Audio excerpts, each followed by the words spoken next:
Assalamualaikum warahmatullahi wabarakatuh.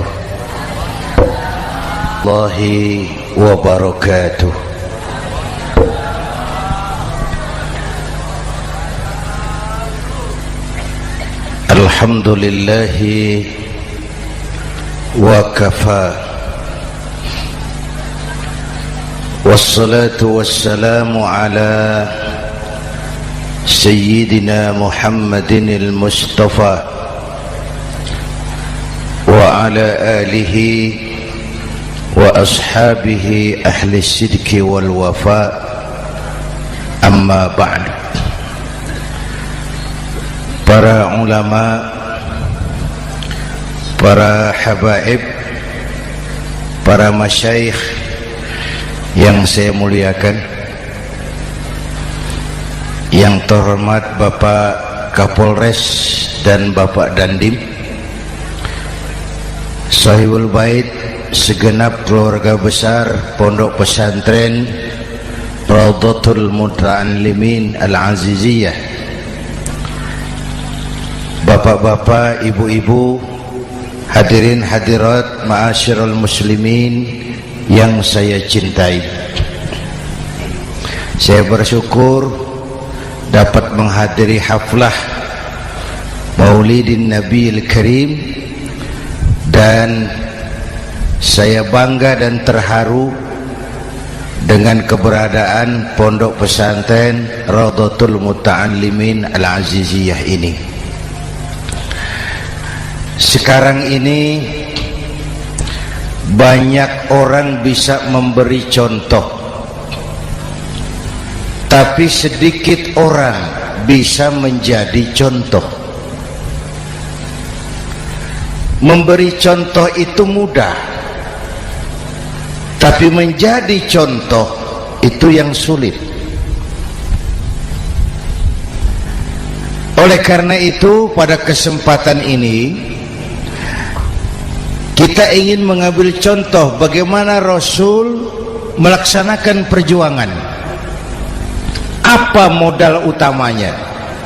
Saya sampaikan 3 sajalah, mudah-mudahan selesai 10 menit.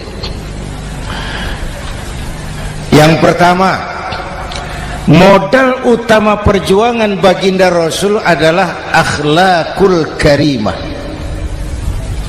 Memperbaiki akhlak dengan akhlak. Oleh karena itu,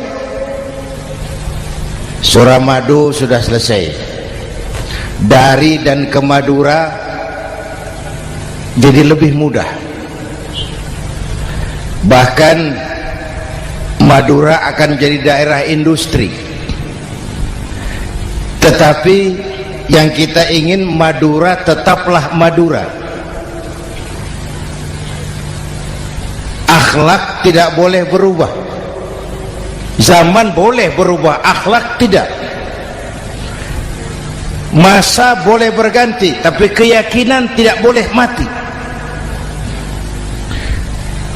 Nah, soalnya adalah kepada siapa kita harus berakhlak. Kita itu kan harus berakhlak kepada 2. Kita harus berakhlak pertama kepada Allah. Ini yang terpenting. 13 tahun Rasul berjuang di Mekah hanya memperbaiki akhlak kepada Allah, menanamkan tauhid, meluruskan akidah, membangun keyakinan. 13 tahun di Mekah itu, dengan perhitungan kalau fondasi kuat, bangunan aman. Kalau fondasi melenceng, bangunan bengkok. Kalau fondasi rapuh, bangunan runtuh. Bangunan bagaimana fondasinya? Orang hidup bagaimana imannya? Kekuasaan dan jabatan baru ada manfaatnya kalau dipegang tangan orang beriman. Kalau tidak, yang muncul Fir'aun. Harta baru terasa manfaatnya kalau dipegang tangan orang beriman. Itu Itulah sebabnya bangsa kita ini bukan cuma perlu orang pintar, kita perlu orang benar. Bahkan di masyarakat lebih baik benar tidak terlalu pintar ketimbang pintar tapi tidak benar.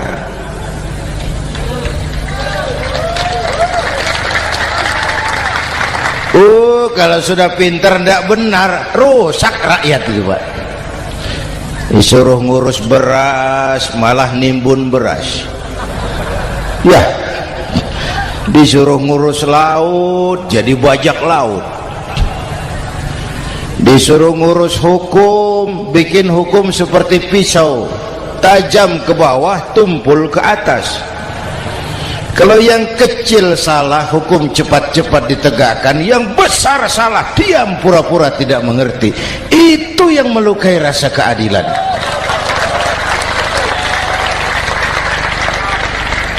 Mulai dari akhlak kepada Allah. Bagaimana cara berakhlak kepada Allah? Caranya dua.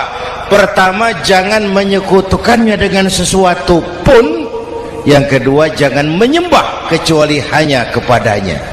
Itu akhlak kepada Allah. Konsisten, disiplin. Saya bersaksi tiada Tuhan selain Allah, maka saya tidak akan menyembah kecuali hanya kepada Allah.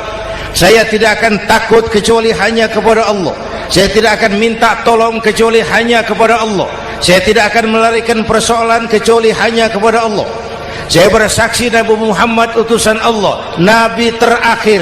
Tidak ada Nabi sesudah Nabi Muhammad. Harga mati, titik. Disiplin. Ada yang mengaku jadi Nabi, wajib tidak percaya. Disiplin. Sekarang ini kan bangsa kita disiplinnya lemah. Korupsi agak sulit diberantas karena pejabat kita takut atasan tapi nggak takut Tuhan.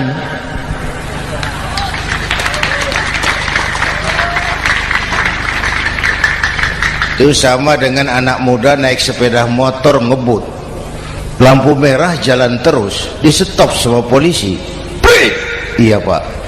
Minggir, siap. SIM ada Pak.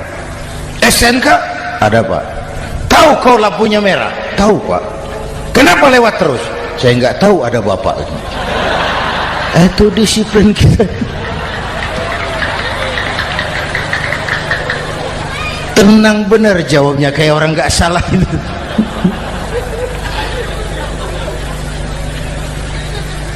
Iman.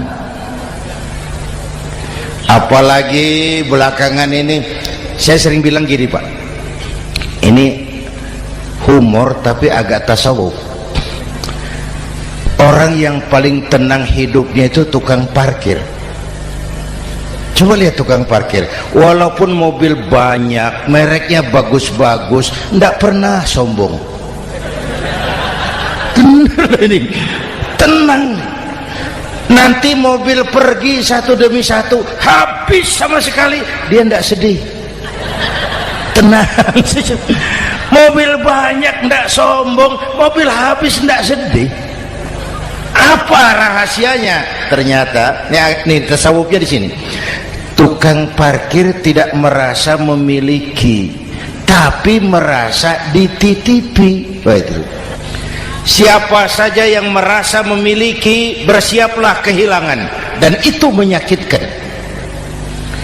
Tapi kalau merasa dititipi, jabatan, harta, anak, istri, semua titipan, hiduplah seperti tukang parkir. Pertama, titipan tidak boleh bikin kita sombong. Dititipi kok sombong, tidak pantas ya. Pak Zainuddin titip mobil ya, silakan. Yang punya mobil pergi, saya petatang peteteng. Tidak pantas dititipi kok sombong.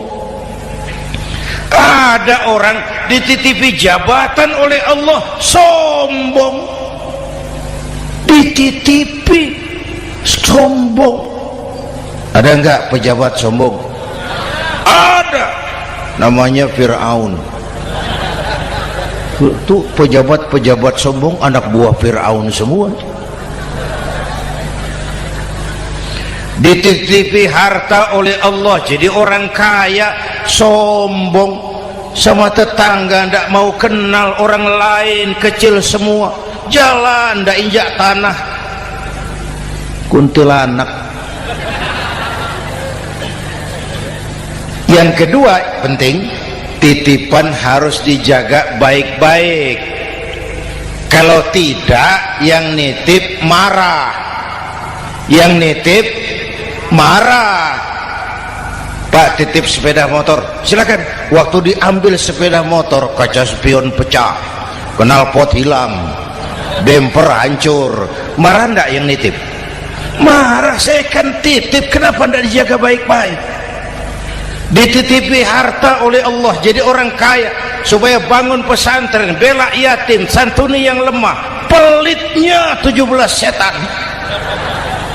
Yang nitip marah. Dititipi jabatan oleh Allah isinya korupsi saja, yang nitip marah. Nah, saya mau kasih lihat sekarang, Allah titip Indonesia. Allah titip Indonesia. Hai rakyat, ini Indonesia, aku titip, kata Allah. Sebentar, ada meja mau naik. Silakan, Mas. Iklan. Ya, terima kasih. Jangan disangka kalau disediakan air teh pidatonya jadi lama. Dekorasi ini kok. Sampai mana tadi? Hai rakyat, ini Indonesia, aku titip, kata Allah. Ini negara besar dan kaya.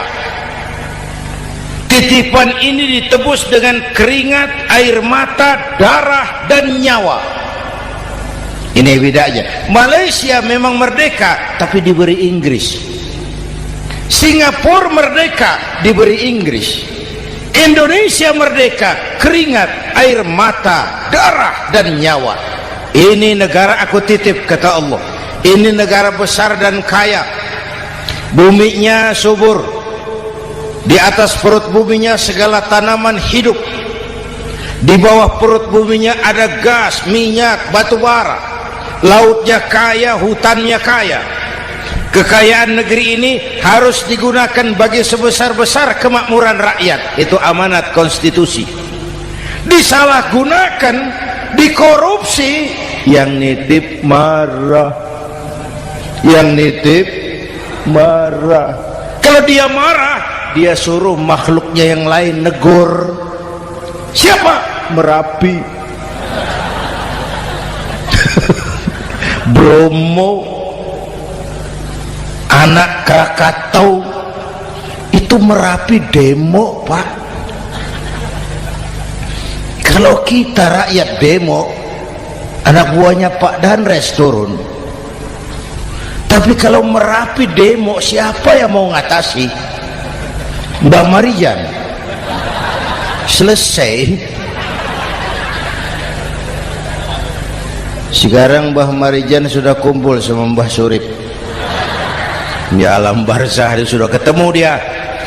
Kata Mbah Surip, tenang Mbah Marijan, tak gendong, aman sudah. Aman sudah. Saya mau bilang Merapi itu makhluk, Krakatau itu makhluk, Bromo itu makhluk. Tidak mungkin makhluk bergerak dengan sendirinya, pastilah ada yang menggerakkan. Maka baik-baiklah sama yang bikin angin supaya bertiupnya sesuai keperluan. Baik-baik dengan yang bikin air supaya datangnya sesuai kebutuhan. Baik-baik sama yang bikin gunung supaya meletusnya pelan-pelan.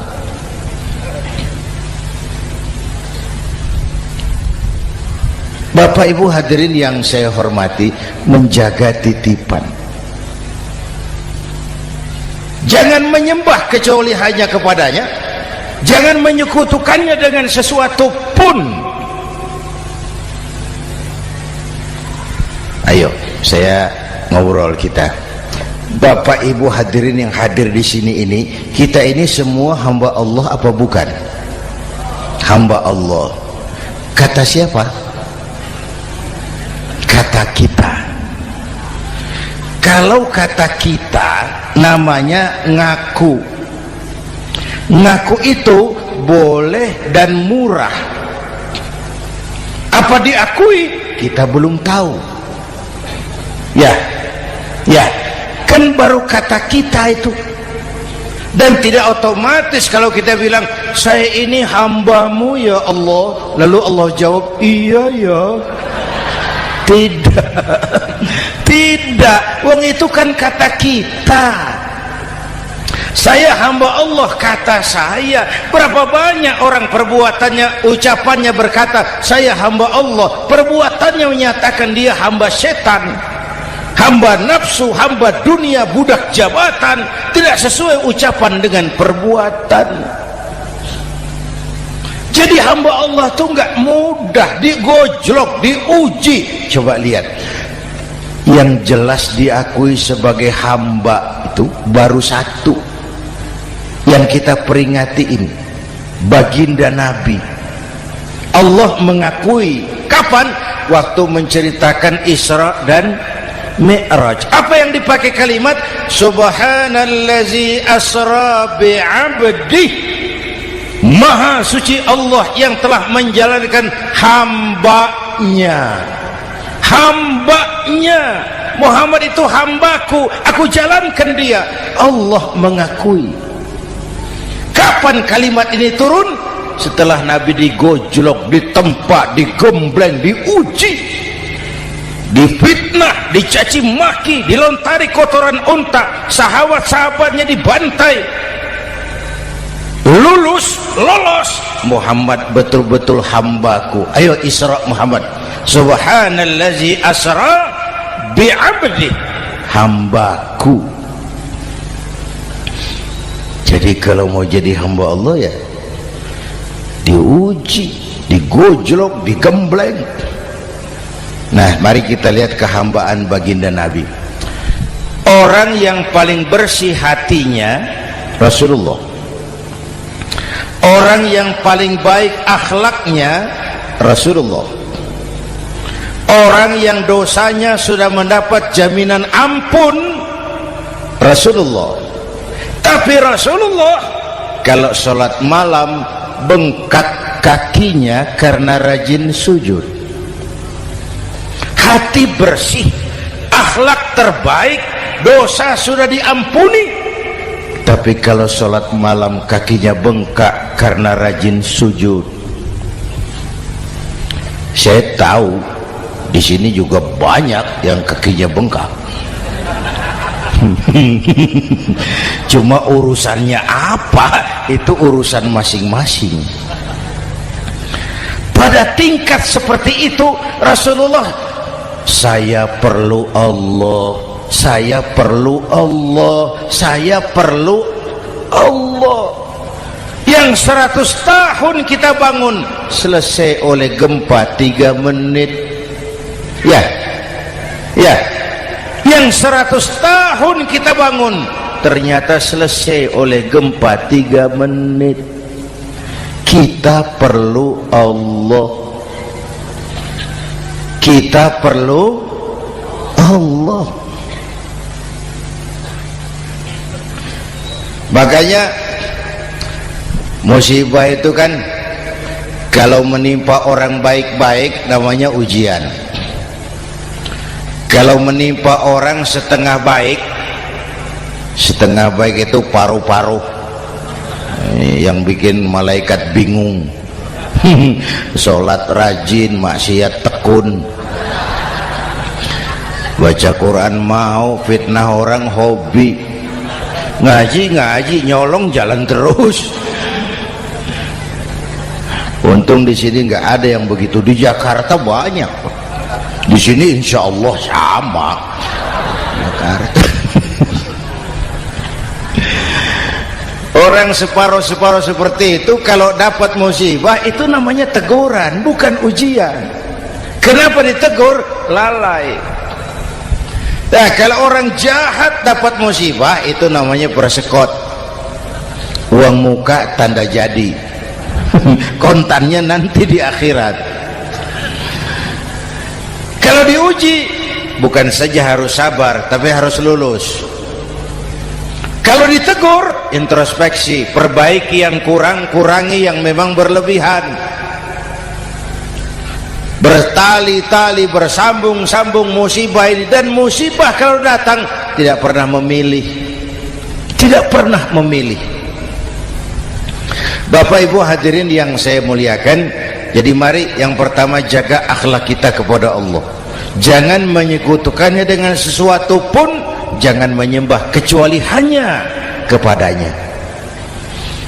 Sekarang kan musim entertain, orang pandai membangun pencitraan, orang pinter bikin bungkusan. Sekarang ini kiai sama dukun tipis bedanya. Bener Pak, pemburu hantu pakai sorban, pakai gamis, nanti kiai pakai helm. Atribut sudah kacau sekarang ini, siapa pakai apa, siapa mau jadi apa, ndak jelas. Sementara masyarakat kita memang agak kutil, kurang teliti, cepat heran, gampang kagum. Pernah terjadi satu saat tabrakan di jalan, keras sekali, korban jatuh berlumur darah, dikerubungi orang banyak. Datang wartawan mau ambil gambar dari dekat, sulit, banyak sekali orang ngerubung. Dia cari akal, tolong saya dikasih jalan ke dekat korban. Orang menoleh semua. Saudara siapa? Saya bapaknya korban, katanya. Dia mengaku bapaknya korban. Ya orang minggir semua, minggir, ada bapaknya korban. Orang minggir semua, dia maju ke depan korban. Sampai di depan korban pucat mukanya itu wartawan. Kenapa? Yang ketabrak anak monyet, Pak. Oh, dia sudah ngaku bapaknya korban.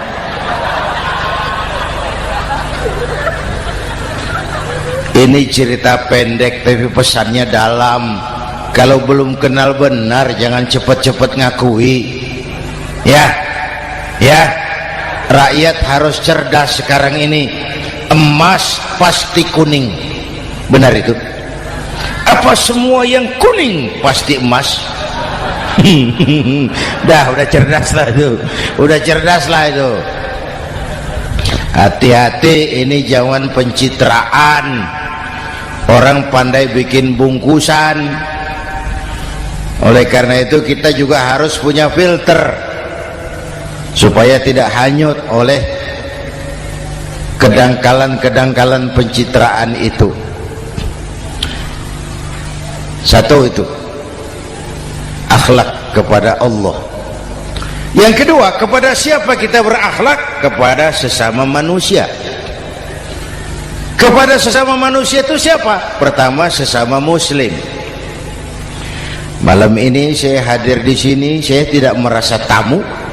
Saya hanya keluarga di tengah keluarganya. Bahwa saya lahir di Jakarta itu sih kebetulan, saya nggak pesan. Yang kita tidak pesan jangan diributkan, wong kita nggak pesan.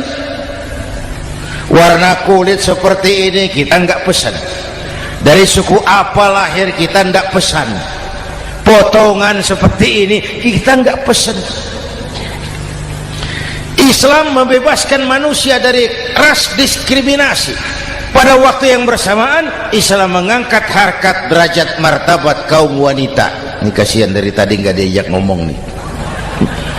Pada waktu yang bersamaan Islam mengangkat harkat, derajat, martabat kaum wanita. Tuh, ibu-ibu mestinya lebih terima kasih sama Rasulullah. Sebelum Rasulullah datang, nasib perempuan menyedihkan, dilecehkan, harganya murah. Sebelum Rasulullah datang, murah. Sebelum Rasulullah datang, murah. Coba lihat wanita sebelum Islam, sedih, dilahirkan hanya untuk melahirkan, alat pemuas nafsu, Kalaupun berperan, peranannya cuma segitiga, dapur sumur kasur, kasur sumur dapur, putar-putar di situ saja. Tidak usah di Arab, dunia, di Jawa. Raja-raja Jawa sebelum kenal Islam seenaknya ngumpuli perempuan kan, selirnya yang 30, 50. Sultan-sultan di Turki piara harem ratusan orang perempuan. Kaisar terakhir dinasti Ming Cina bangun istana 1000 kamar, istrinya 1000. Innalillahi wa inna. Itu saya coba pikir, raja kalau istrinya 1000, kapan pakai kolor itu raja?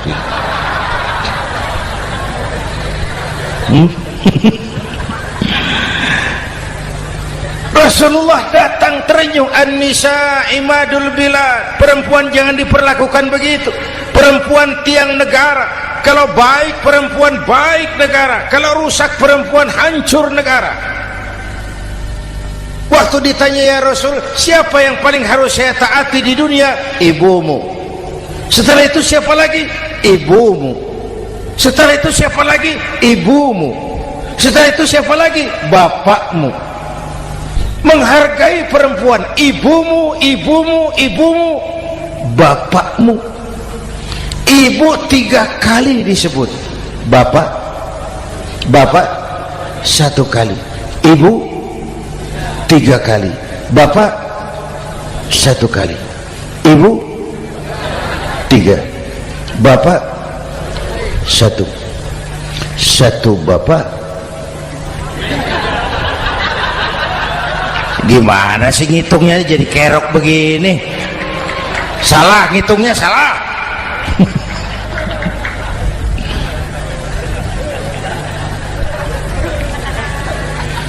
Lalu dicairkan kehidupan kemasyarakatan di masjid. Masya Allah, masjid itu pendidikan demokrasi betul. Pertama, siapapun masuk masjid copot sandal, buka sepatu. Benar itu? Ini masyarakat yang mau kita bangun. Tidak ada warga negara kelas 1, semua sama. Lurah masuk masjid buka sepatu, rah. Camat masuk masjid buka sepatu, mat. Gubernur masuk masjid buka sepatu, Nur.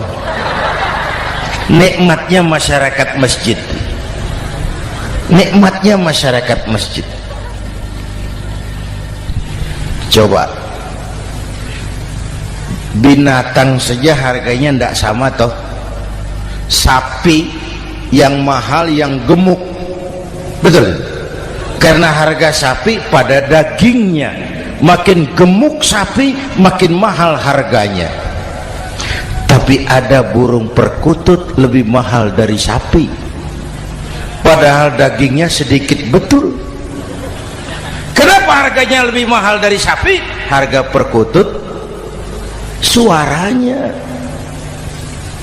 Di mana harga manusia yang paling gemuk? Silahkan bersaing dengan sapi. maaf.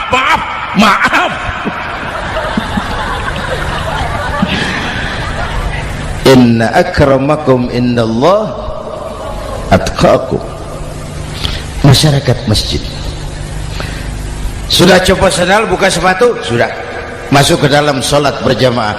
Kalau sudah ke dalam sholat berjamaah, tidak pernah kita usil dari mana orang datang, yang penting kemana dia menghadap. Itu masyarakat masjid.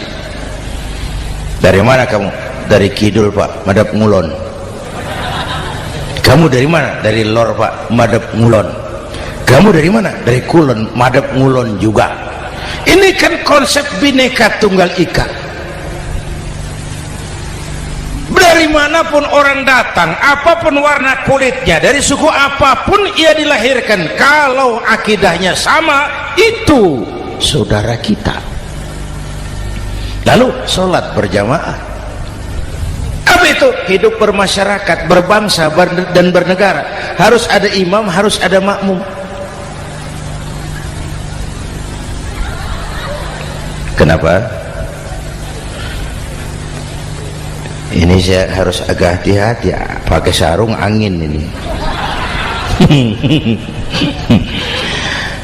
Apa tadi ngomong apa saya? Sholat berjamaah, bermasyarakat, berbangsa dan bernegara. Ada imam, ada makmum. Siapa makmum? Kita ini rakyat. Siapa imam? Para pemimpin negara. Apa bedanya? Imam harus dipilih, makmum nggak usah. Coba baca kitab fikih yang setebal apapun, nggak ada bab pemilihan makmum. Nggak usah, makmum nggak usah dipilih. Orang buta boleh jadi makmum, orang bisu boleh jadi makmum, tukang mabuk boleh jadi makmum, tapi tidak tiap orang boleh jadi imam. Imam harus dipilih. Siapa yang jadi imam? Pertama, a'lamuhum, orang yang paling alim di kampungmu angkat jadi imam. Yang paling alim, bukan yang paling tua. Yang paling alim, tahu urusan, punya konsep, punya visi dan misi, mengerti negara ini mesti dibawa kemana, jalan keluarnya apa, angkat jadi imam. Pak, ada dua orang Pak, alimnya sama, yang mana yang dipilih? Kalau ada dua orang alimnya sama, kata Nabi, afsahuhum, yang lebih fasih lidahnya. Apa artinya fasih? Nyambung sama rakyat, tahu apa yang dimaui rakyat, nyambung. Tidak sah orang fasih bermakmum kepada imam cedal.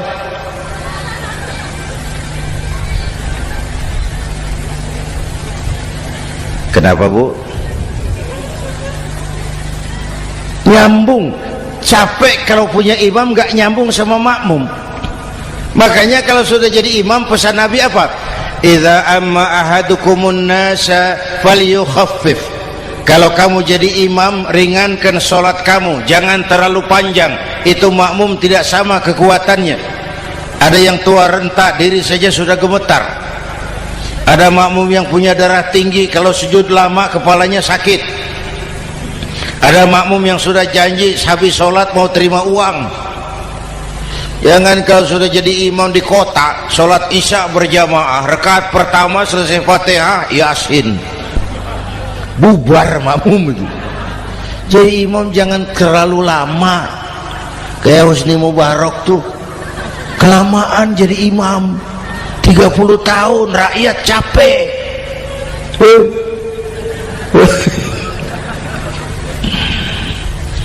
Bapak Ibu hadirin yang saya hormati, nah masyarakat Islam ini loyal, taat, setia. Kapan? Kalau imamnya benar.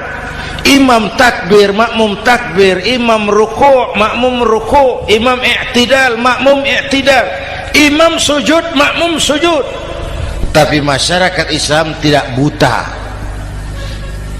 Imam keliru, makmum wajib menegur. Ya, bagaimana negurnya? Mestinya ruku', imam sujud. Wah, keliru ini. Subhanallah, kan gitu. Itu aturan main. Tidak boleh imam keliru, makmum emosi, main pegang, mam, hoi salah, hoi, kacau sholat.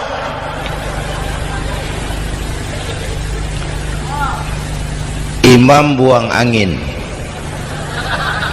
apa makmum lalu berkata, demi kesetiaan saya kepada imam, imam buang angin, saya lebih keras lagi. Goblok.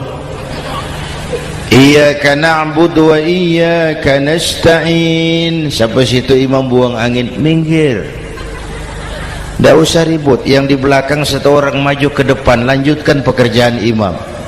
Yang penting imam tahu diri, buang angin, minggir. Ini negara rusak karena imam sudah buang angin. Tenang aja, kayak orang nggak salah gitu loh.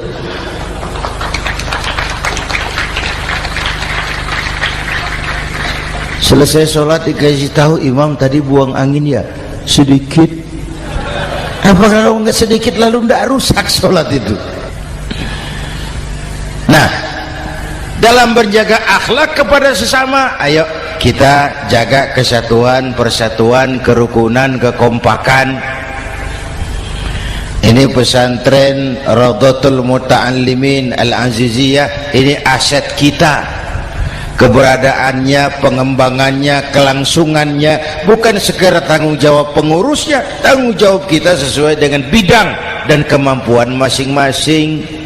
Yang punya jabatan bantu dengan wewenangnya, yang punya harta bantu dengan uangnya, yang punya tenaga bantu dengan tenaganya, yang bisa doa bantu dengan doanya, yang tidak bisa apa-apa bantu dengan diam. Diam saja lumayan loh itu membantu. Bapak Ibu hadirin yang saya hormati, saya ingat almarhum Panglima Besar Sudirman pernah bilang, kamu itu kalau mau menang harus kuat, kalau mau kuat harus bersatu, kalau mau bersatu hidupkan semangat silaturahmi.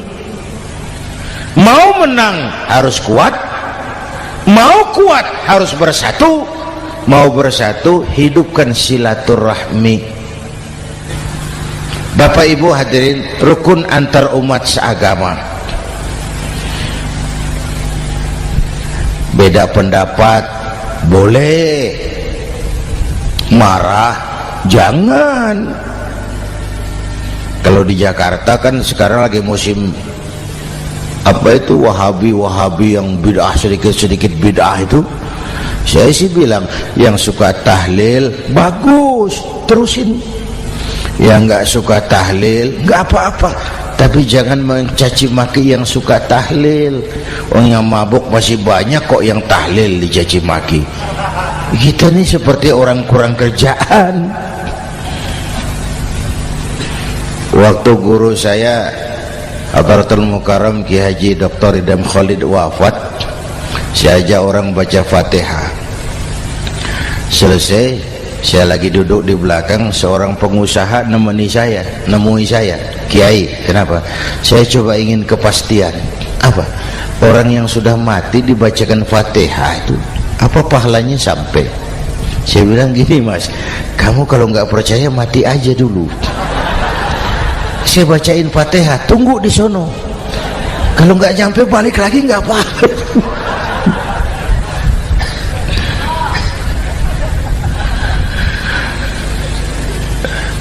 Depan rumah saya itu ada masjid, Pak, pakai beduk seperti itu. Ada teman saya, Kiai, pakai beduk masjidnya. Iya pakai. Kan Rasulullah tidak pakai. Tidak memang. Bid'ah toh. Oh, siapa bilang? Beduk itu bukan agama, itu budaya, tanda masuk waktu. Bukan manggil orang sholat. Manggil orang sholat pakai azan. Tanda masuk waktu, itu hebatnya Wali Songo, pakai beduk. Kalau nggak mau pakai beduk boleh, teriak-teriak juga boleh. Pogreb, boleh. Tapi Wali Songo kan bijaksana, pakai beduk saja, sekali pukul satu desa dengar. Itu bijaksananya dakwah Wali Songo. Kalau beduk dianggap bid'ah, miskin kita. Itu budaya. Seperti sepeda motor, itu budaya. Kalau nggak mau pakai beduk boleh, teriak-teriak juga boleh. Pogreb, boleh. Tapi Wali Songo kan bijaksana, pakai beduk saja, sekali pukul satu desa dengar. Itu bijaksananya dakwah Wali Songo. Kalau beduk dianggap bid'ah, miskin kita. Itu budaya. Seperti sepeda motor, itu budaya. Kalau beduk dia nggak bid'ah, sepeda motor bid'ah tuh. Rasulullah nggak pakai, jual, beliin unta.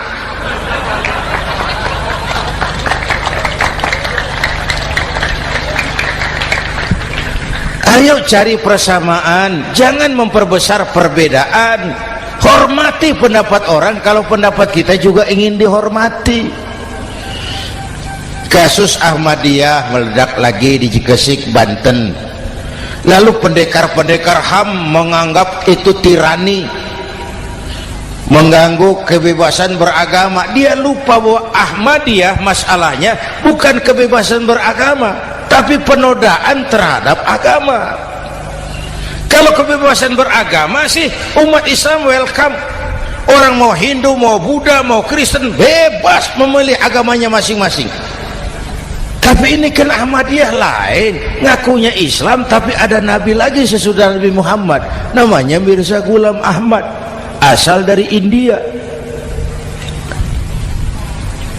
Saudara hadirin yang saya hormati, ini yang prinsip penodaan terhadap agama. Kalau nggak ngaku Islam nggak masalah. Supaya mau aman caranya cuma dua, Ahmadiyah jadi agama sendiri, karena Malaysia sudah melarang, Brunei sudah, Rabitoh Alam Islami menyatakan aliran sesat, Saudi Arabia melarang pengikut Ahmadiyah pergi bikin haji, dia dianggap non muslim. Cuma memang pemerintah kita nggak tegas. Kalau dari dulu dinyatakan dilarang, nggak akan ada lagi kasus-kasus seperti itu.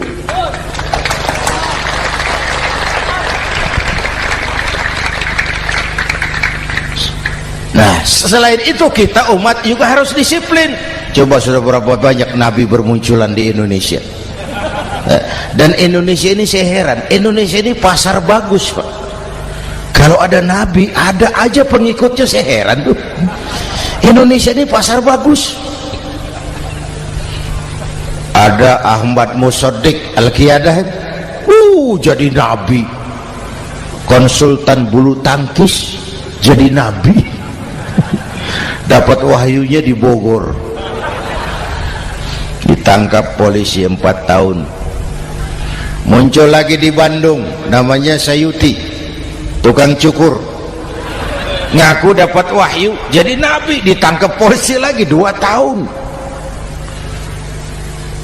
Di Malang Ustadz Roy, ya sebenarnya petinju, dia masuk Islam, mu'alaf, belajar Islam tidak pakai guru, diutak-atik ayat Quran. Sholat kita harus mengerti artinya, maka sholat boleh pakai bahasa masing-masing. Ramai masjid. 2 tahun penjara. Di Jakarta muncul lagi Lia Edan, ngaku Jibril, ditangkap juga oleh polisi. Kita salut sama polisi kita lah, bukan cuma teroris, Jibril ditangkap Pak Kapolres. Saya bilang sama teman-teman polisi, untung dia ngaku Jibril, Pak. Coba kalau dia ngaku Israel, lebih gawat itu.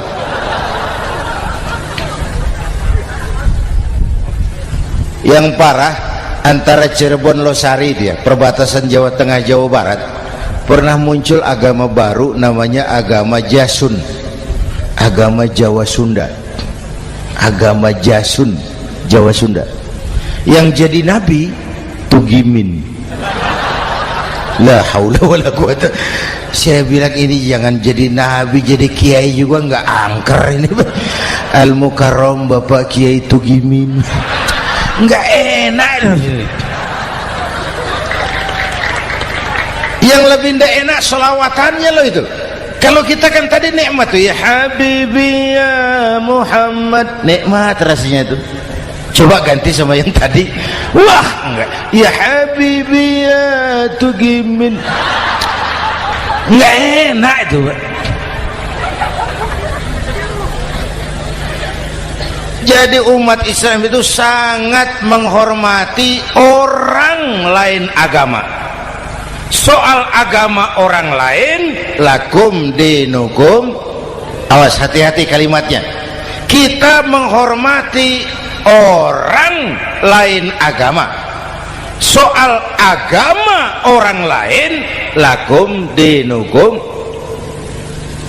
Kita memang yakin cuma Islam agama yang benar, tapi bukan berarti kita boleh menghina agama orang lain. Kenapa? Kalau agama kita yang dihina, kita kan sakit hati. Orang lain sama dong. Itu sebabnya Allah berpesan, jangan kau caci maki Tuhan mereka, karena mereka akan balas mencaci maki Tuhanmu. Dan itu artinya mencaci maki aku, kata Allah. Jelas ini? Jelas? Justru karena umat Islam mayoritas di Indonesia, maka kerukunan antar umat beragama terjaga dengan baik. Oh, kalau umat Islam mau main kasar, mau main kayu, mau main keras, umat Islam ini 85%, yang lain pasti selesai. Saya jamin selesai. Tapi kan tidak. Kita sadar betul ini negara Pancasila. Kita sadar betul bahwa kita harus menghargai orang lain agama, menjaga kerukunan, rukun antar umat beragama. Yang ketiga, rukun antar umat beragama dengan pemerintah. Dulu kiai saya bilang, sultanun zulum khairum min fitnatin tadum. Pemerintah yang jelek pun sebenarnya masih lebih lumayan ketimbang tidak ada pemerintahan. Kalau itu ukurannya. Coba umpama nanti Pak SBY sudah terlalu pusing, lalu pengumuman jam 000, seluruh rakyat Republik Indonesia saya umumkan mulai malam ini tepat jam 000 pemerintah bubar. Ayo bayangkan seperti apa kita tanpa pemerintah. Hukum rimba, yang kuat menekan yang lemah, yang kaya merampok yang miskin. Rumah saudara dirampok, lapor ke polisi, kata Kapolres, maaf polisi baru bubar. Hak asasi diinjak-injak, lapor ke pengadilan, pengadilan bubar. Masih ada pemerintah saja yang kuat suka menekan yang lemah, apalagi kalau tidak ada pemerintah. Karena itu ulama dan umara dua pilar utama. Kalau kuat keduanya, kuatlah masyarakat. Kalau rapuh keduanya, maka rapuhlah juga masyarakat. Bapak Ibu hadirin yang saya hormati, ini yang kedua, kita harus berakhlak kepada sesama. Yang ketiga, kepada siapa? Kenapa? Iya, saya cuma lihat jam. Yang ketiga, kepada siapa kita harus berakhlak? Kita ini harus berakhlak kepada makhluk Allah yang lain di luar manusia. Kepada air kita harus berakhlak loh Pak. Saya dulu remaja ngaji fikih, kiai ngajar makruh buang air kecil di tanah yang berlubang. Saya protes, kenapa makruh kiai? Pertama, untuk kesehatan. Siapa tahu di lubang yang kau kencingi ada gas beracun. Kalau tidak kiai, kalau tidak maka artinya kau harus melindungi binatang yang ada di dalam lubang. Siapa tahu di lubang yang kamu kencingi ada semut sedang rapat membahas masalah Mesir. Apa dosanya lalu mati dikencingi? Ini namanya rahmatan li semut. Bapak Ibu hadirin yang saya hormati, ada hadis sederhana, fa iza zabahtum fa ahsinu zibhata. Kalau kamu menyembelih hewan, sembelihlah dengan cara yang terbaik. Jangan nyembelih ayam pakai pisau tumpul, itu namanya tidak berperi kebinatangan. Kepada ayam kita berakhlak, kepada pohon kita berakhlak, kepada air kita berakhlak. Kenapa sekarang alam tidak seramah dulu? Karena kita juga tidak ramah kepada alam. Kenapa sering terjadi banjir? Karena tempat air kita kurangi. Dia bingung mau ke mana. Air nggak punya tempat. Akhirnya masuk ke rumah kita juga. Masuk dalam zoharul fasadu bil barri wal bahri bima kasabat aydin nas. Karena kita tidak berakhlak kepada lingkungan. Bapak Ibu hadirin yang saya hormati, jadi itu yang pertama, modal utama perjuangannya akhlakul karimah. Mau sukses, utamakan akhlak. Industrialisasi boleh terjadi di Madura, jalan berhotmik licin, oke, listrik masuk desa, alhamdulillah, tapi akhlak jangan berubah, akidah jangan goyah.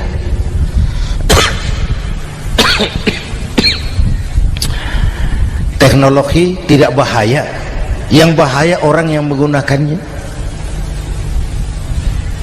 Wayang itu yang namanya cepot itu bisa selawat badar kalau yang megang Anom Suroto. Cepot bisa selawat badar kalau yang megang Anom Suroto.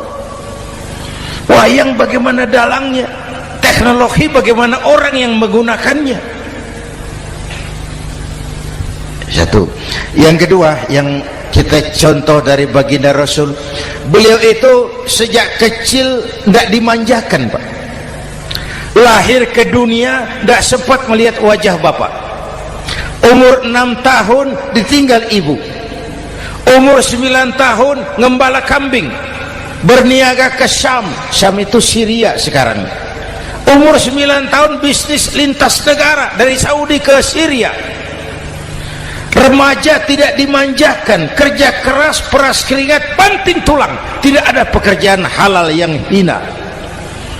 Lahir pribadi yang tegar, mental yang tahan banting, manusia yang tidak cengeng karena sejak kecil ditempa oleh kesulitan. Jadi gini, orang itu kalau biasa susah, ketemu susah, tidak kaget, Pak. Mentalnya kuat. Saya santri biasa makan kangkung, datang ke rumah teman dikasih kangkung, loh makanan saya ini, dikasih daging ayam, nambah. Orang tuh kalau biasa susah enak. Saya santri biasa tidur di masjid, disuruh nginep di hotel, pules, Pak. Tapi yang biasa tidur di hotel suruh nginep di masjid, encok. Hidup ini perjuangan. Mau sukses harus berani susah.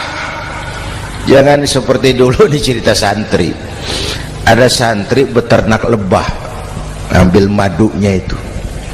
Satu hari dia mau periksa sarang lebah, naik ke pohon pakai tangga, pakai sarung biasanya santri.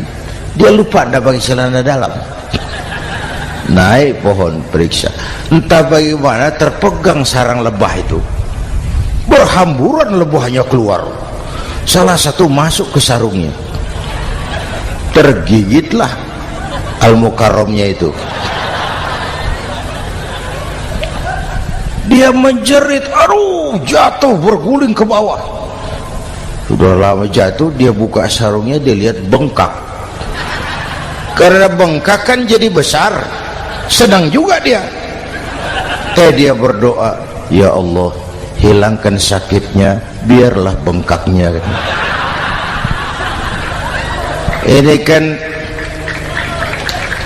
Ini doa orang nggak konsekuen.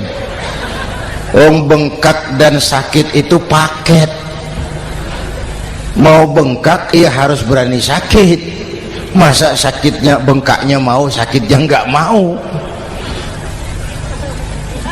Itu satu itu. Yang kedua, kita ini sering kalau punya cita-cita sering seperti rapat tikus. Satu hari sekelompok tikus rapat paripurna tikus untuk mengantisipasi bahaya kucing. Bagaimana supaya kucing itu jangan lagi mengganggu kita. Akhirnya ada yang mengusulkan begini, bagaimana kalau di leher kucing kita gantungkan lonceng, supaya kalau dia datang dari jauh suaranya sudah kedengaran dan kita bisa lari menyelamatkan diri. Wah, cerdas dia. Setuju semua. Setuju, bagus. Nah, oke. Waktu pembicaraan dilanjutkan, tikus mana yang mau menggantungkan lonceng ke leher kucing? Rapat bubar. Setuju, akur. Iya. Waktu kerja selesai. Bapak Ibu hadirin yang saya hormati, terutama anak-anak saya, para santri, remaja, pemuda. Hidup ini persaingan. Bapakmu tamat SD, nak kau sarjana. Bapakmu cuma jadi RT, nak kau camat. Bapakmu tukang tambal ban, kau harus punya pabrik ban. Anak saya pertama dulu saya titip mondok di Tebu Ireng. Tahun pertama pulang saya kontrol, sini kau, apa hasilmu setahun di pesantren? Dia sodorkan saya sebuah piagam penghargaan juara lomba pidato di pondoknya. Saya heran, ini anak di rumah jarang ngomong, kok bisa jadi juara pidato? Saya tanya, kamu bisa pidato, apa yang dipidatoin? Dia bilang, kan kaset ayah dihafalin gitu. Ya saya ketawa juga, waktu itu dia masih anak-anak. Baiklah, tapi apa cita-citamu? Saya kepengen seperti ayah. Wah, kau ini salah. Kalau aku ayahmu di matamu menurutmu hebat, mestinya kau 10, 100, 1000 kali lebih hebat dari orang-orang yang kau anggap hebat, karena tantanganmu akan lebih berat dari tantangan yang aku hadapi sekarang. Kalau kau sama dengan aku, kau ditinggalkan zaman karena kau tidak mampu menjawab tantangan zamanmu.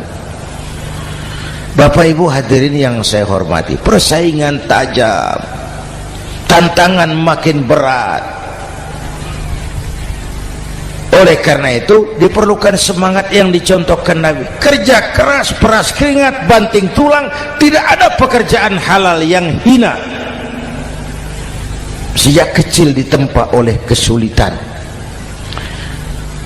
Asal jangan seperti saya tadi ngobrol sama teman-teman, sekarang ini di negara kita banyak politisi miskin negarawan. Pejabat-pejabat kadang-kadang kalau melihat rakyat tuh komentarnya nggak berpihak kepada rakyat. Saya ingat waktu Mentawai dihantam gempa, Nias hancur, infrastruktur hancur, rumah rakyat luluh lantak. Ketua DPR Pak Marzuki Ali bilang, bagaimana itu rakyat? Ya itu resikonya punya rumah di pinggir laut. Waduh, ini bukan komentar pemimpin, rakyat lagi susah kok dibilang kayak gitu. Saya prihatin dengan ucapan kayak gitu. Waktu cabai 100.000, di sini berapa sekarang? Sama ya. Waktu cabai mahal, ada pejabat bilang, rakyat suruh nanam cabai aja di halaman rumahnya. Ini kan nggak solutif dan nggak cerdas. Cabai naik, rakyat suruh nanam cabai. Nanti beras naik, rakyat suruh nanam padi. Yang saya khawatir kalau telur mahal, apa rakyat suruh bertelur gitu? Ini kan nggak cerdas dan nggak solutif. Bapak Ibu hadirin yang saya hormati, apalagi tadi sudah saya bilang di awal, kita ini bangsa yang ditempa oleh kesulitan. Mau merdeka saja dengan keringat, air mata, darah dan nyawa. Kita tidak boleh cengeng menghadapi kesulitan ini. Tegar, tahan uji, tahan banting, dan seterusnya. Itu hal yang kedua.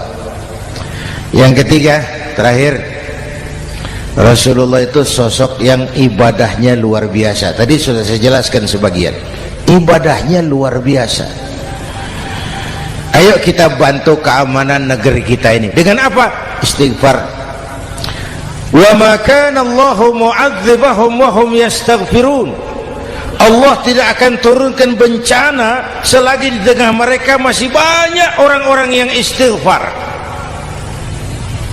Rasulullah yang dosanya sudah diampuni sehari 100 kali istighfar. Ayo kita ngobrol ini. Pak, saya ini Zainuddin ini, kalau mengharap masuk surga dengan amal yang saya kerjakan sendiri, rasa-rasanya tipis harapan. Bener. Sholat saya berapa banyak saya tahu, sedekah saya berapa duit saya tahu, dosa saya berapa banyak saya tahu. Lalu saya baca sejarah, Nabi Adam dosanya 1, makan buah khuldi, dikeluarkan dari surga. Nabi Adam dosanya 1, dikeluarin. Kita dosanya banyak, kepengen masuk. Ini nggak nyambung ini. Nabi Adam Nabi Adam dosanya satu, dikeluarin dari surga. Kita dosanya banyak, kepengen masuk, nggak nyambung. Apa yang bikin saya besar hati? Apa yang bikin saya optimis? Ada dua, Pak. Pertama yang disebut rahmat Allah, yang kedua disebut syafaat Rasulullah. Dua itu, Pak. Oh, kalau kita ini insya Allah nanti sampai ke surga, amin, amin. Kalau kita ini sampai ke surga, Pak, saya jamin itu bukan karena amal kita, itu karena rahmatnya Allah. Ndaklah seberapa banyak sih amalan kita mau menggapai surga. Kalau bukan karena rahmatnya Allah, sulit sampai ke sana. Manusia, dosamu besar, tapi lihat rahmatku lebih besar. Manusia, salahmu banyak, tapi ampunanku lebih banyak. Kau nangis di hadapanku, aku senyum melihatmu. Kau berjalan menujuku, aku berlari menyambutmu. Istighfarnya sehari 100. Lalu ada hadis qudsi, inni la ahammu bi'adzabi ibadi. Kadang-kadang aku pengen turunkan azab, bencana kepada manusia, tapi ketika aku melihat 3 perkara, murkaku surut, bencana aku tarik kembali. Coba perhatikan hadis qudsi ini. Allah mau marah hendak jadi, bencana ditarik, musibah diangkat. Kenapa? Ada yang meredam murka Allah. Allah enggak jadi marah. Siapa? Pertama, suyukhan rukka. Aku lihat orang-orang tua tengah malam sujud sambil berlinang air mata, nangis di hadapan Allah. Itu kita hutang jasa loh, Pak, sama orang-orang yang tengah malam sujud nangis di hadapan Allah. Lihat yang begitu Allah tidak jadi marah.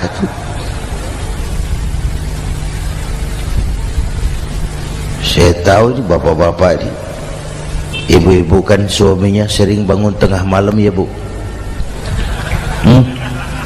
kencing. Bikin bingung malaikat. Sudah mau ditulis tahajud, kencing doang. Kata malaikat, sialan, hampir salah tulis.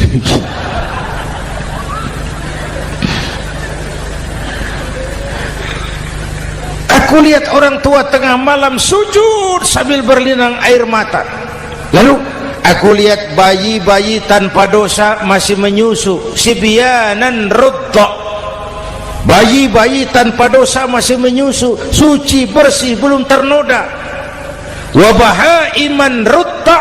Dan aku lihat binatang ternak melata mencari makan, kambing mudah cari rumput, alam terjaga keasriannya. Bagaimana bencana enggak mau nambah? Kita mengamalkan hadisnya juga terbalik. Yang diminta itu orang tua tengah malam sujud, bayi tanpa dosa nyusu. Sekarang bayi tanpa dosa dibuang ke tempat sampah gara-gara orang tua tengah malam nyusu. Terbalik namanya. Yang diminta itu orang tua tengah malam sujud, bayi tanpa dosa nyusu.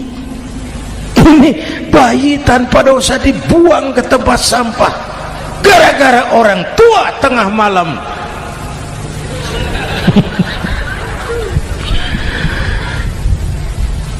Bapak Ibu hadirin yang saya hormati, rahmat Allah kita perlu. Yang kedua, syafaat Rasulullah. Mari saya cerita syafaat sedikit. Ini sudah jam 00:05 ya.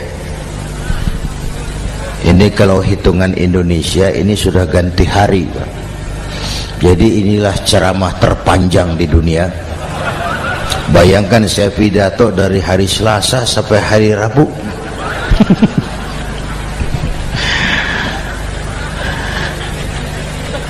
Syafaat. Agak saya singkat ceritanya. Nanti itu Pak, setelah alam ini hancur sehancur-hancurnya, bumi gempa, gunung meletus, air laut tumpah ke darat, halilintar menyambar, planet-planet bertabrakan, semua yang hidup mati bareng tanpa persiapan, termasuk malaikat mati. Yang tinggal cuma Allah sendirian. Yang lain hancur semua, tinggal Allah sendirian. Allah patroli, berseru-seru, limanil mulkul yaum, ahai, siapa penguasa hari ini? Mana Fir'aun yang ngaku Tuhan? Nongol kalau memang Tuhan. Mana Abrahat, mana Namrus, mana itu Benito Mussolini, mana itu Adolf Hitler, mana itu Hosni Mubarak? Penguasa-penguasa yang ngaku berkuasa, nol kalau memang penguasa. Gak ada yang jawab Pak, semua sudah rebah. Allah lalu berkata, la ilaha illa ana. Ternyata tidak ada Tuhan lain selain aku. Allah sombong waktu itu. Kalau Allah sombong itu pantas. Hadis kursi mengajarkan al-kibriya'u libasi, sombong itu pakaianku, kata Allah. Cuma aku yang pantas pakai. Kamu manusia nggak pantas pakai pakaianku, kebesaran. Pakaian Allah mau dipakai, sombong itu pakaian Allah, cuma Allah yang pantas pakai. Nanti itu yang pertama dihidupkan bukan kita, malaikat dihidupkan lebih dulu. Tiupan pertama, malaikat hidup semua, diatur panitia akhirat. Yang nyambut tamu siapa, yang pimpin marawis siapa, Malik siap, sediakan neraka. Aku mau bakar itu bajingan tengik yang waktu di dunia nggak mau sujud, jauh dari ulama, tinggal di masyarakat jadi biang kerok, sama yatim kejam. Sediakan neraka. Baik Ridwan, iya, sediakan surga. Aku mau balas hamba-hambaku yang waktu di dunia rajin sujud, dekat dan cinta kepada ulama, santun kepada yatim, suka menolong orang yang memerlukan pertolongan. Baik Jibril, Mikail, iya, ke surga. Untuk apa ya Rabb? Ambil kendaraan bernama Buraq, turun ke alam, cari di mana kubur kekasihku Muhammad, bangunkan dari kuburnya, bawa ke surga. Turun Jibril dan Mikail, cari kubur Nabi. Wong alam sudah hancur-hancuran, jangan cari kuburan, cari bangkalan aja nggak ketemu. Bingung dua-dua. Jibril sebelah mana kubur Nabi? Nggak tahu Mikail.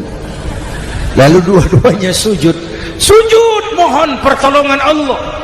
Dengan izin Allah terbuka kubur Nabi. Allahumma sholli alaihi wa ala alihi. Bangun dari tidur seperti orang bangun dari kubur, seperti orang bangun tidur. Nabi mengusap mata, menoleh ke kanan Jibril, menoleh ke kiri Mikail. Lalu tanya, ayu yaumin hadza ya Jibril? Ini hari apa Jibril? Ini hari apa? Hadza ma wa'ada ar-Rahman. Ini hari yang dijanjikan Allah Muhammad. Ini kiamat. Kiamat Jibril? Kiamat. Jibril, kalau memang ini hari kiamat, aina ummati? Umat saya mana Jibril? Umat saya mana? Allah Karim. Belum pernah saya lihat di dunia ada satu pemimpin yang begini besar cintanya kepada umatnya seperti baginda Rasul. Dari dunia sampai akhirat beliau cinta kita. Dari dunia sampai akhirat beliau bela kita.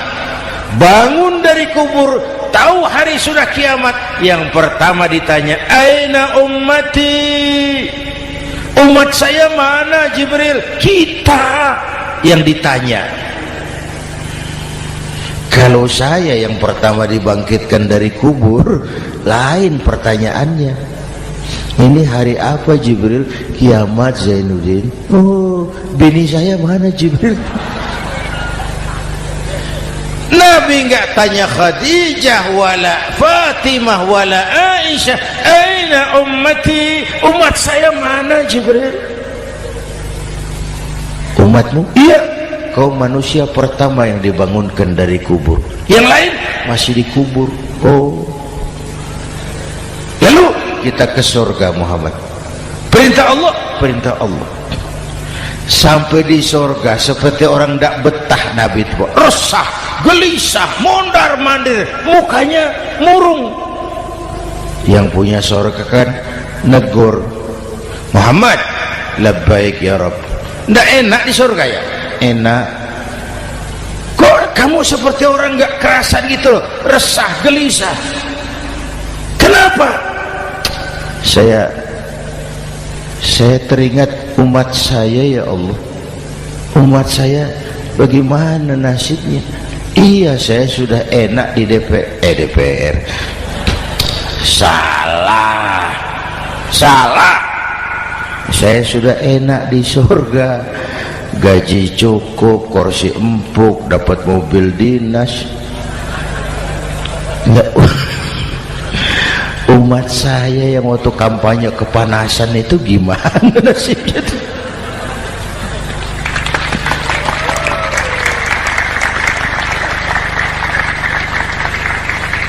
Makanya dulu di Senayan, di depan kantor DPR tuh banyak tukang kaca jualan di situ. Saya bilang ini tukang kaca pintar dagangnya di situ. Pas, maksudnya supaya yang mau berkantor di situ ngaca dulu. Ya, wakil lurah pasti tidak lebih tinggi dari lurahnya. Wakil camat tidak lebih tinggi dari camatnya. Oh, ini kenapa wakil rakyat kok selalu lebih tinggi dari rakyatnya?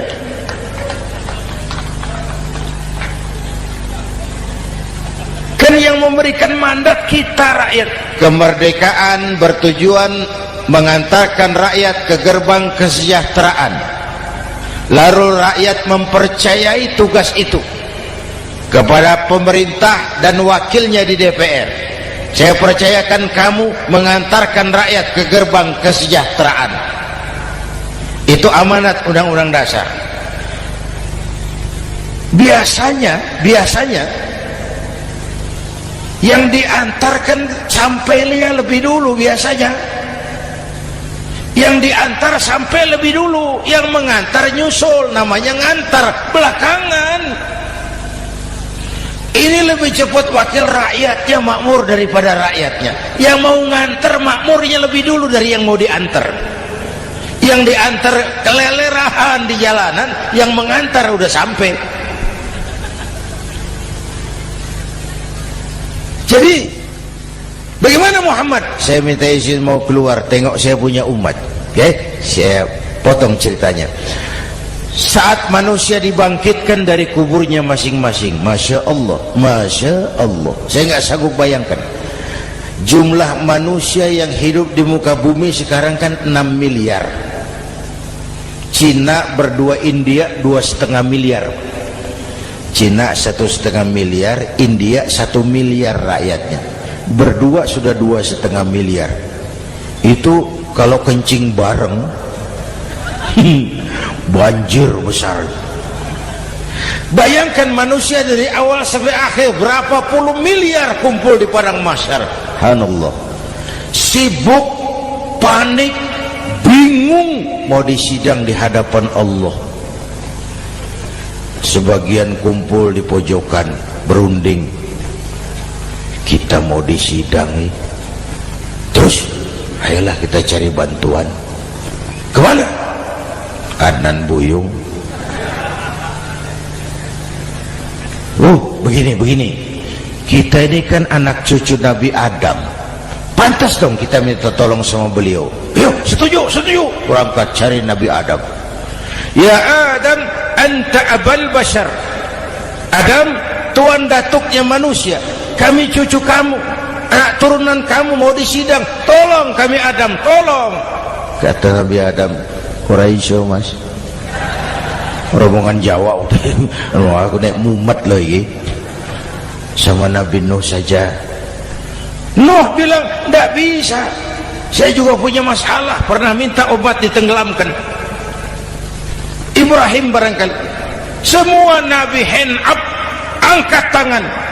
Dikala itu yauma la yanfa'u malun wala banun, di mana harta tidak ada lagi artinya, anak-anak tak jadi beban, tiap orang sibuk dengan urusannya sendiri-sendiri. Saat itu ada satu pemimpin, Allahumma salli alaihi wa ala alihi, diizinkan Allah. Dikala semua nabi yang lain angkat tangan hand up, beliau malah ummati ana laha, ta'ali ummati, ta'ali ummati, umatku sini, umatku sini. Beliau memanggil-manggil umatnya. Yang bagaimana yang dipanggil? Ada hadis, inna ummati ya'tuna yaumal qiyamah ghurran muhajjalin min atharil wudu. Umatku besok di akhirat datang menghadap Allah dengan muka bersinar-sinar karena sering wudu. Sering wudu kan sering sujud, masa cuma wudu tapi enggak sujud? Itu nanti tidak usah mengaku Rasul yang panggil, sini umatku, tapi kalau muka enggak pernah wudu, enggak pernah sujud, merangkak di depan Nabi, saya umatmu ya Rasul. Kata Nabi, umat saya enggak ada yang kumbal gini. Dikala itu beliau berkenan memberikan syafaat. Syafaat itu saudara-saudara, saya pakai sarung, sobek sedikit, syafaat itu nambeli itu loh. Salat saya kurang sedikit, sedekah saya campur riak sedikit, puasa saya tidak ikhlas sedikit, ditutup dengan syafaat. Saya mau dagang, perlu modal 20 juta, saya punya uang 15 juta, yang 5 juta syafaat. Jadi harus ada modal. Kalau sholat tidak pernah, sedekah tidak pernah, lalu syafaatnya dari mana? Yang dapat tambelan itu yang punya sarung bolong, punya sarung sobek, ditambal dengan syafaat. Lah kalau tidak ada sarung, apa yang mau ditambal? Ya, nah, mudah-mudahan kita semua mendapat rahmat Allah dan mendapat syafaatnya Rasulullah Sallallahu Alaihi Wasallam. Bapak Ibu hadirin, sudah 7:30 lewat 4 jam. Saya pun kangen, tapi hari sudah larut. Insya Allah lain kesempatan kita jumpa lagi. Terima kasih kepada Al-Mukarramun, para ulama, para habaib, pengasuh pesantren Raudhatul Muta'allimin Al-Aziziyah, dan semua yang hadir. Mudah-mudahan yang saya sampaikan ada manfaatnya. Usikum